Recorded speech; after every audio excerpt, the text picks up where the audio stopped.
Hello every one, അവരോൺ കുവൈറ്റിൻ്റെ ഏറ്റവും പുതിയൊരു informative വീഡിയോയിലേക്ക് എല്ലാവർക്കും വീണ്ടും സ്വാഗതം. കുവൈറ്റിലേക്ക് അനേകം നേഴ്സസ് എത്തിക്കഴിഞ്ഞിരിക്കുന്നു. ഒരുപാട് പേർ അവരുടെ പ്രോസസ്സിംഗ് പല ഘട്ടങ്ങളിലായിട്ട് ചെയ്തുകൊണ്ടിരിക്കുകയാണ്.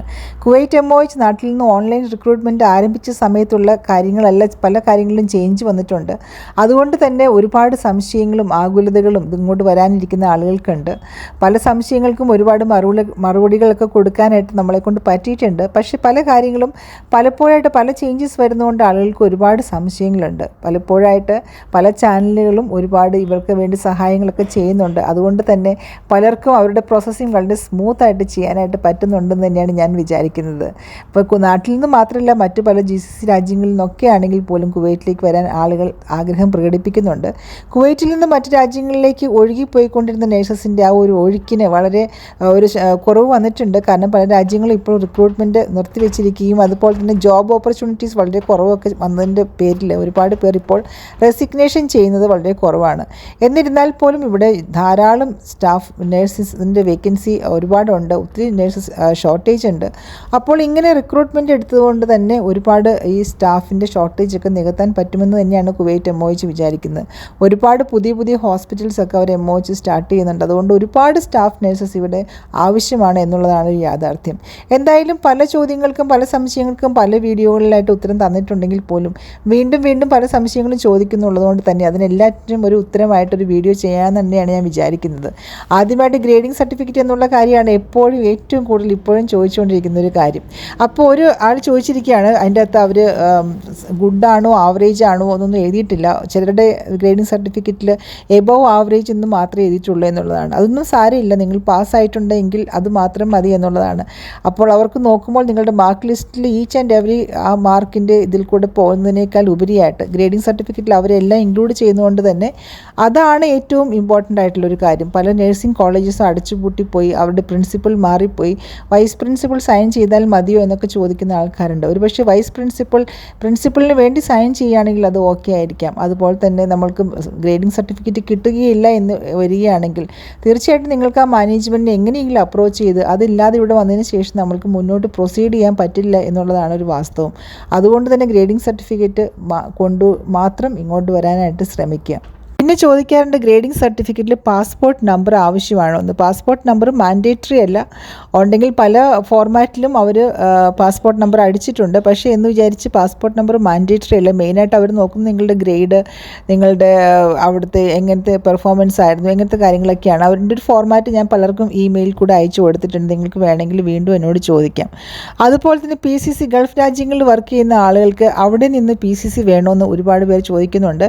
ഇപ്പോഴത്തെ അവസ്ഥയിൽ ഗൾഫ് രാജ്യങ്ങളിൽ നിന്നുള്ള PCC ആവശ്യമില്ല, നാട്ടിൽ നിന്നുള്ള PCC മാത്രം മതി എന്നുള്ളതാണ് ഈ നിലവിലത്തെ ഇൻഫർമേഷൻ. പിന്നെ അതുപോലെ തന്നെ ഇനിയിപ്പോൾ ലോക്കൽ റിക്രൂട്ട്മെൻറ്റ് നടക്കുന്നുണ്ടോ എന്നാണ് ഒരുപാട് പേര് ചോദിക്കാറുണ്ട്. അപ്പോൾ എൻ്റെ ഒരുപാട് ഫ്രണ്ട്സ് ഇവിടെ തന്നെ വെയിറ്റ് ചെയ്യുന്നുണ്ട് ലോക്കൽ റിക്രൂട്ട്മെൻറ്റ് നടത്തി ഇവിടെ കയറാനായിട്ട്. പക്ഷേ അവർ സർട്ടിഫിക്കറ്റ് അറ്റസ്റ്റേഷനും കാര്യങ്ങളൊക്കെ നടത്തുന്നുണ്ട്, അവർ സബ്മിറ്റ് ചെയ്തിട്ടുണ്ട്. പക്ഷേ കുറേ നാളുകളായിട്ട് അവരിപ്പോൾ 1-2 മാസമായിട്ട് ഇവിടെ ഒരു റിക്രൂട്ട്മെൻറ്റും ചെയ്യുന്നില്ല എന്നുള്ളതാണ് ഒരു വാസ്തവം. അപ്പോൾ നമുക്ക് വെയിറ്റ് ചെയ്യുക എന്നുള്ളതല്ലാതെ കൂടുതലായിട്ട് നമ്മൾക്ക് അതിനെക്കുറിച്ച് പുതിയ അപ്ഡേറ്റ്സ് ഒന്നും ഇല്ല. അതുപോലെ തന്നെ BLSനെ കുറിച്ചും ACLSനെ കുറിച്ചും പല പ്രാവശ്യം പറഞ്ഞിട്ടുണ്ടെങ്കിലും വീണ്ടും ചോദിക്കുന്നുണ്ട് ACLS ആവശ്യമുണ്ടോ എന്നുള്ളത്. ACLSൻ്റെ ആവശ്യം ഇപ്പോൾ എന്തായാലും ഇല്ല. BLSൻ്റെ വാലിഡായിട്ടുള്ള 2 years വാലിഡിറ്റി ഉള്ള ഒരു സർട്ടിഫിക്കറ്റ് നമ്മൾക്ക് ആവശ്യമാണ്. പിന്നെ അതുപോലെ തന്നെ നമുക്ക് മെഡിക്കൽ ചെയ്യാനായിട്ട് വിസ ആവശ്യമാണോ എന്നാണ് ചോദിക്കുന്നത്. വിസ ഇല്ലാണ്ട് മെഡിക്കൽ നമുക്ക് എടുക്കാനായിട്ട് ഇപ്പോൾ സെൻറ്റേഴ്സ് സമ്മതിക്കുന്നുണ്ട്. അതുകൊണ്ട് തന്നെ നിങ്ങൾക്ക് വിസ ഇല്ലെങ്കിൽ പോലും നമ്മൾക്ക് മെഡിക്കൽ എടുക്കാൻ പറ്റും. പിന്നെ മെയിലായിട്ടും അല്ലാതെയും ഒരുപാട് പേർ ചോദിച്ചിട്ടുണ്ട്, GCCയിലുള്ള ആളുകൾക്ക് അവരുടെ മെഡിക്കലിൻ്റെ കാര്യങ്ങളൊക്കെ എന്താണ്, അവർക്ക് അവിടെ മെഡിക്കൽ ചെയ്യാനുള്ള സാഹചര്യം ഇല്ലല്ലോ എന്നൊക്കെ. അപ്പോൾ പലപ്പോഴും ഞാൻ മറുപടി കൊടുത്തിട്ടുണ്ട്, ഈവൻ മെയിലിൽ കൂടിയാണെങ്കിലും. അവർക്ക് അവിടെയുള്ള അവരുടെ വാലിഡായിട്ടുള്ള റെസിഡൻസി, അതുപോലെ തന്നെ ലേറ്റസ്റ്റ് ആയിട്ടുള്ള മെഡിക്കൽ എന്നിവയാണ് സബ്മിറ്റ് ചെയ്യേണ്ടത്. പിന്നീട് അതിന് ശേഷം വിസയെല്ലാം വന്നതിന് ശേഷം നാട്ടിൽ പോയി അവർക്ക് അവരുടെ ആ പോർട്ടൽ വഴി അവർ ആപ്ലിക്കേഷൻ എടുക്കുകയും അല്ലെങ്കിൽ സെൻറ്ററിൽ അപ്പോയിൻമെൻറ്റ് എടുക്കുകയും പിന്നീട് ലേറ്റസ്റ്റ് ആയിട്ടുള്ള മെഡിക്കൽ അവർക്ക് അയച്ചു കൊടുത്താലും മതി എന്നുള്ളതാണ് ഇപ്പോഴത്തെ നിലവിലത്തെ ഇൻഫർമേഷൻ. ഞാൻ പറഞ്ഞ പോലെ തന്നെ പലപ്പോഴും ഇവിടുത്തെ നിയമങ്ങളോ അല്ലെങ്കിൽ പല കാര്യങ്ങളിലും മാറ്റങ്ങൾ സംഭവിക്കാറുണ്ട്. അതുകൊണ്ട് തന്നെ ഇപ്പോഴത്തെ ഒരു സിറ്റുവേഷനിൽ ഇങ്ങനെ ചെയ്താൽ മതി എന്നുള്ളതാണ് ഇൻഫർമേഷൻ. പിന്നെ മെഡിക്കൽ എടുക്കാൻ പോകുമ്പോൾ നമ്മൾ എന്തൊക്കെ സാധനങ്ങൾ നമ്മളുടെ കയ്യിൽ വേണം, എന്തൊക്കെ ഡോക്യുമെൻറ്റ്സ് വേണം എന്നുള്ളതാണ്. നമ്മൾക്ക് അപ്പോയിൻമെൻറ്റ് എടുക്കുമ്പോൾ കിട്ടുന്ന ഒരു പേപ്പർ അല്ലെങ്കിൽ ഒരു സ്ലിപ്പ്, പിന്നെ വിസയുടെ കോപ്പി ഉണ്ടായിരിക്കണം. അത് കളർ കോപ്പി എടുക്കുന്നതാണ് ഏറ്റവും ബെസ്റ്റ്. കളർ കോപ്പി തന്നെ എടുത്തുകൊണ്ട് പോകാൻ ശ്രമിക്കുക. പിന്നെ പാസ്പോർട്ട് സൈസ് ഫോട്ടോ നമുക്ക് ആവശ്യമുണ്ട്. അതുപോലെ തന്നെ നമ്മുടെ പാസ്പോർട്ടും അതുപോലെ തന്നെ നമ്മൾക്ക് മെഡിക്കൽ എടുക്കാനുള്ള ഫീസായിട്ടുള്ള 7,500 രൂപയും പല സെൻറ്ററുകളിലും പലപ്പോഴും പല പ്രശ്നങ്ങളും ഉണ്ടാകാറുണ്ട് എന്നുള്ളതാണ് പറഞ്ഞു കേട്ടിട്ടുള്ളത്. എന്തായാലും നമ്മൾ മെഡിക്കലി ഫിറ്റായിട്ട് തന്നെ പോകാനായിട്ട്, അല്ലെങ്കിൽ കൂടുതൽ അസുഖങ്ങളൊന്നും ഉള്ള സമയത്ത് മെഡിക്കൽ എടുക്കാൻ പോകാതിരിക്കുക. നമ്മൾ ഹെൽത്തി ആണെന്ന് വിചാരിക്കുന്ന സമയത്ത് നമ്മൾക്ക് മെഡിക്കൽ എടുക്കാം. അതാണ് ഏറ്റവും നല്ലൊരു ഓപ്ഷൻ. ഇപ്പോൾ ഏറ്റവും ലേറ്റസ്റ്റ് ആയിട്ട് വന്നുകൊണ്ടിരിക്കുന്ന പ്രശ്നമാണ് ഇമിഗ്രേഷൻ്റെ സമയത്ത് പലർക്കും റിജക്ഷനായിട്ട് തിരിച്ചു പോകേണ്ടി വന്നിട്ടുണ്ട്. അത് നേരത്തെയും ഇങ്ങോട്ട് വരുന്ന സമയത്ത് പലരും പല റീസണൊക്കെ പറഞ്ഞിട്ടാണ് വന്നിട്ടുള്ളത് എന്നാണ് അറിയാൻ കഴിഞ്ഞത്. എന്തായാലും മിനിസ്ട്രി ഈ ഒരു കാര്യത്തിൽ ഒരു തീരുമാനം ഉണ്ടാക്കുമെന്ന് തന്നെ നമുക്ക് വിചാരിക്കാം. കാരണം മിനിസ്ട്രി ഓഫ് ഹെൽത്തിൻ്റെ ഒരു സ്റ്റാഫായിട്ട് ഇങ്ങോട്ട് വരുന്നത് കൊണ്ട് തന്നെ നമ്മൾക്ക് അതിനൊരു പ്രശ്നം ഉണ്ടാകാതിരിക്കാൻ MOH തന്നെ ഒരു തീരുമാനം എടുക്കുമെന്ന് നമുക്ക് വിചാരിക്കാം. ഞാനിപ്പോൾ പോയിക്കൊണ്ടിരിക്കുന്നത് കുവൈറ്റ് സൗദി ബോർഡറിലേക്കാണ്. നിങ്ങൾ മുന്നോട്ട് പോകുമ്പോൾ കാണുന്നത് കുവൈറ്റും സൗദിയുമായിട്ടുള്ള ഒരു ബോർഡറിൻ്റെ ആ ഒരു ഭാഗമാണ് നിങ്ങൾ കാണുന്നത്.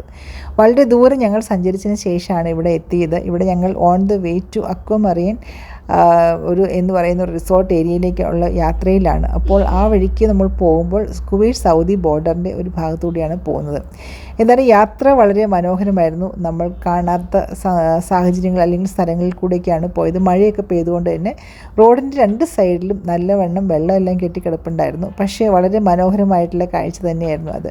ഈ കാഴ്ചകളൊക്കെ നിങ്ങളെ കാണിക്കാൻ പറ്റിയെന്ന് വിചാരിക്കുന്നു. ഞങ്ങളുടെ ഹോസ്പിറ്റലിലും ഒരുപാട് പേർ MOH ഓൺലൈൻ ആപ്ലിക്കേഷൻ വഴി ജോയിൻ ചെയ്തിട്ടുണ്ട്. പലരെയും കാണാനും പരിചയപ്പെടാനൊക്കെ പറ്റി.